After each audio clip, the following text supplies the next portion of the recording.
الرحیم عزیز طلباء السلام علیکم۔ آج ہم مناظر سحر کا دوسرا بند پڑھیں گے۔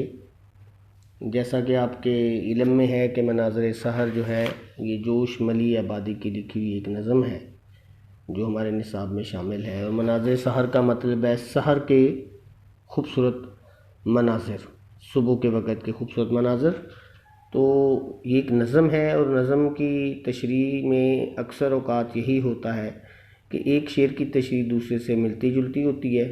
تو اگر امتحان میں نظم کے بند کی تشریح کا سوال آئے گا تو وہ 6 نمبر کا آئے گا۔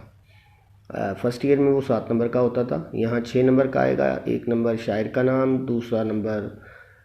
نظم کا نام، اور 4 نمبر کی تشریح آئے گی، اور تشریح جو ہے وہ ایک بند کی آئے گی۔ مطلب پہلے 2 بند بھی دے سکتے ہیں، وہ اکیلا بند بھی دے سکتے ہیں۔ اکیلا بند ہی عام طور پہ آتا ہے پہلے، اسی لیے میں علیحدہ بند کی تشریح کروا رہا ہوں۔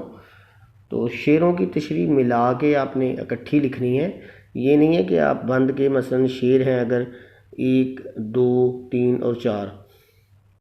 تو یہ 4 اشعار کی جو بند، 4 اشعار پر مشتمل جو بند ہے جس کے 8 مصرے بنتے ہیں، تو آپ نے یہ نہیں کرنا کہ شعر نمبر 1 کی تشریح، شعر نمبر 2 کی تشریح، شعر نمبر 3 کی، اس طرح نہیں کرنا آپ نے۔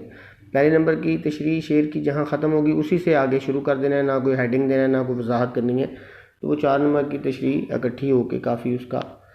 خوبصورت اثر، اور ایک آدھا پونا صفحہ جو ہے وہ ایک بند کی تشریح بن جاتی ہے۔ تو شاعر کہتا ہے کہ لرزش وہ ستاروں کی، یہ دوسرا بند میں شروع کرنے لگا ہوں، چونکہ کتاب کسی بچے کی ہے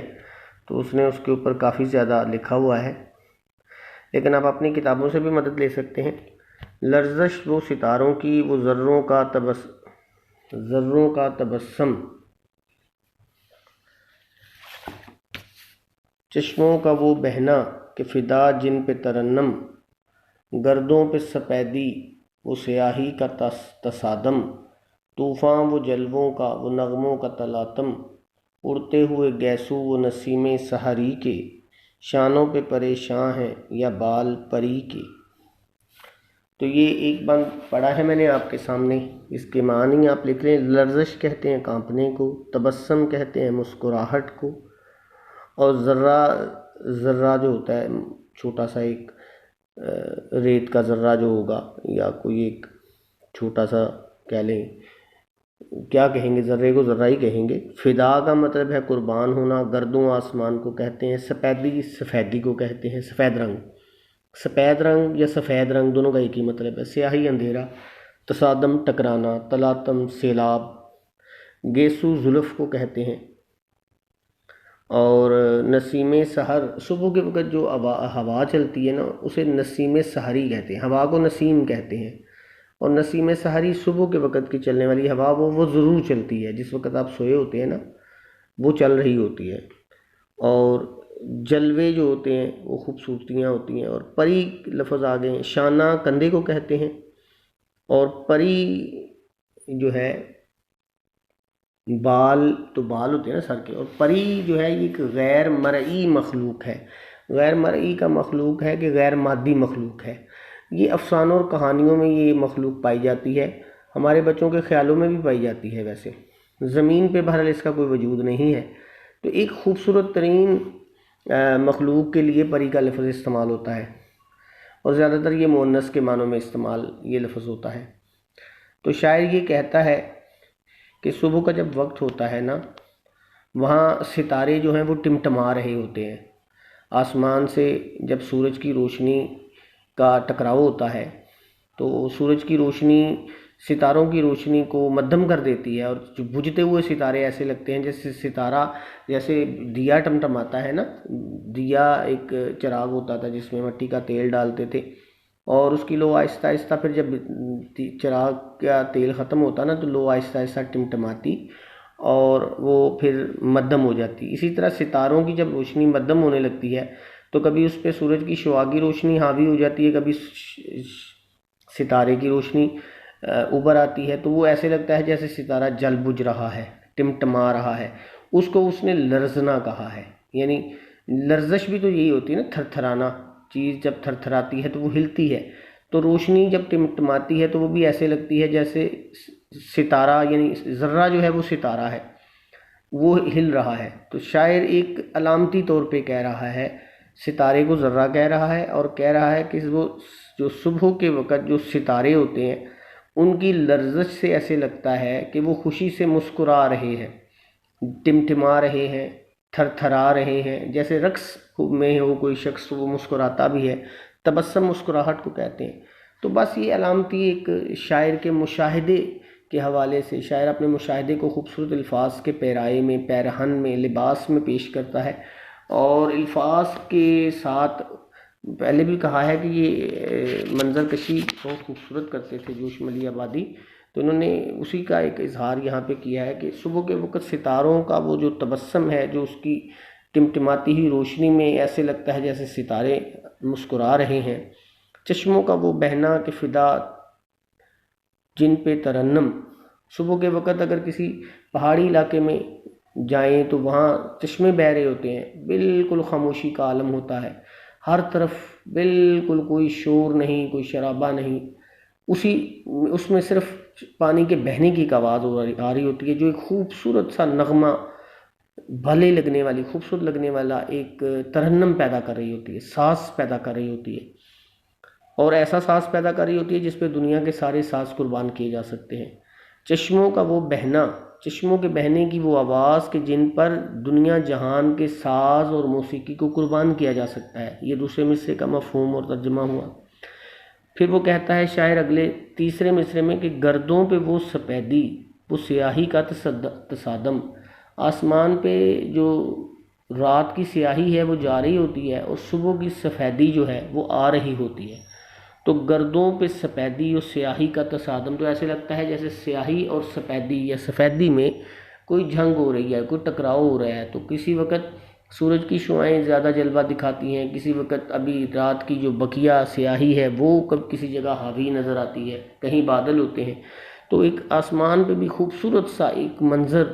بن رہا ہوتا ہے، اور ایک حرکت میں ہے گرد و سما، یعنی حرکت میں ہے پورا جہاں، ہر چیز جو ہے اس وقت ایک خاموش حرکت میں ہوتی ہے، اور وہ جو خاموش حرکت ہے وہ انسانی ذہن کو سحر میں مبتلا کر دیتی ہے۔ طوفان وہ جلووں کا، وہ نغموں کا تلاطم، اور ایک طوفان ہوتا ہے خوبصورتی کا، جلوہ خوبصورتی کو کہتے ہیں۔ جلوہ دکھانے کا مطلب ہے خوبصورتی دکھانا۔ اللہ تعالیٰ کی فطرت جو ہے، جو اللہ تعالیٰ نے یہ حسین کائنات بنائی ہے، اس کے اندر جو جلوے ہیں نا، اس وقت ان کا طوفان بپا ہوتا ہے۔ صبح کے وقت ساری مخلوق اللہ کی سوئی ہوتی ہے، انسانوں سمیت، اور چرند پرند تھوڑے سے جاگ رہے ہوتے ہیں، لیکن کائنات کا جو حسن ہے وہ جوبن پر ہوتا ہے، اور اس وقت کائنات میں نغموں کا تلاطم ہوتا ہے۔ تلاطم کہتے ہیں ارتعاش کو، یعنی پانی میں پتھر ماریں تو جو لہروں میں ہلچل پیدا ہوتی ہے نا، تو اس کو ارتعاش کہتے ہیں، اور ارتعاش کو ہی تلاطم کہتے ہیں۔ تو طوفان میں یعنی ہر طرف خوبصورتی اور ترنم کے جلوے بکھرے ہوتے ہیں، اور جو نغمے ہیں وہ ایسے محسوس ہوتا ہے جیسے پوری کائنات نغمہ سرا ہے، پوری کائنات جو ہے وہ محسوس ہوتا ہے کہ وہ اللہ تعالیٰ کی حمد بیان کر رہی ہے۔ اسی کو شاعر بیان کرتا ہے کہ اور طوفان کا معنی یہاں یہ نہیں ہے کہ جو وہ طوفان جو ہر چیز کو تباہ و برباد کر دیتا ہے، یہاں طوفان سے مراد ہے کہ خوبصورتیوں کی انتہا، اور جلووں کی انتہا، اور ترنم کی انتہا، یعنی دوسرے لفظوں میں اللہ تعالیٰ کی جو تخلیق ہے اس کا حسن اس وقت صبح کے وقت جوبن پہ نظر آتا ہے، بلندی پہ نظر آتا ہے، اپنے حسن، فطرت اپنے حسن کی معراج پر ہوتی ہے، یعنی بلندی پر ہوتی ہے۔ ایسے لگتا ہے جیسے ہوا جو چل رہی ہے وہ اس کے بالوں جیسے ہوا چلے تو ہوا میں بال اڑتے ہیں انسانوں کے، تو اس کو تشبیہ دی ہے اڑتے ہوئے گیسو، وہ نسیم سحری کے، ایسے لگتا ہے جیسے جو صبح کے وقت ٹھنڈی خوبصورت ہوا چل رہی ہے اس کے بال لہرا رہے ہیں۔ کیسے لہرا رہے ہیں؟ جیسے اگر کوئی پری ہو، کوئی خوبصورت مخلوق ہو اللہ کی، اور اس کے خوبصورت بال اس کے شانوں پر لہرائیں، تو وہ بالکل صبح کی ٹھنڈی تازہ اور خوشبودار ہوا کی مانند وہ بالوں کا منظر ہوگا۔ تو شاعر دراصل انتہائی خوبصورت انداز میں اور انتہائی معیاری انداز میں اپنے مشاہدے کو الفاظ کے پیرائے میں بیان کرتا ہے، اور ایک ایسا منظر پیش کرتا ہے کہ جو پڑھنے والے کے دل کو جکڑ لیتا ہے، پڑھنے والے کے دل کو سحر انگیز سحر میں مبتلا کر دیتا ہے۔ تو یہ ہمارا جو مناظر سحر ہے سبق، اس کا دوسرا بند تھا جو آج ہم نے پڑھا ہے۔ میں اس کو جان بوجھ کے مختصر کر رہا ہوں تاکہ اس کی تشریح کے لیے آپ کے پاس وقت بچے۔ آپ اس کی تشریح، میرا یہ لیسن جو ہے، سبق جو ہے، لیکچر جو ہے، اس کو پاس کر کے یعنی روک روک کے سن بھی سکتے ہیں، اس کو بھی لکھ سکتے ہیں، اور اس کو خود سے کوئی کتاب ہے وہاں سے بھی لکھ سکتے ہیں۔ خود سے نہ لکھیے گا، خود سے آپ اگر لکھیں گے تو وہ پھر بات جو ہے وہ بنے گی نہیں، وہ نمبروں والی تشریح نہیں رہے گی۔ تو کل ہم اس کا اگلا بند انشاءاللہ پڑھیں گے۔ اللہ حافظ۔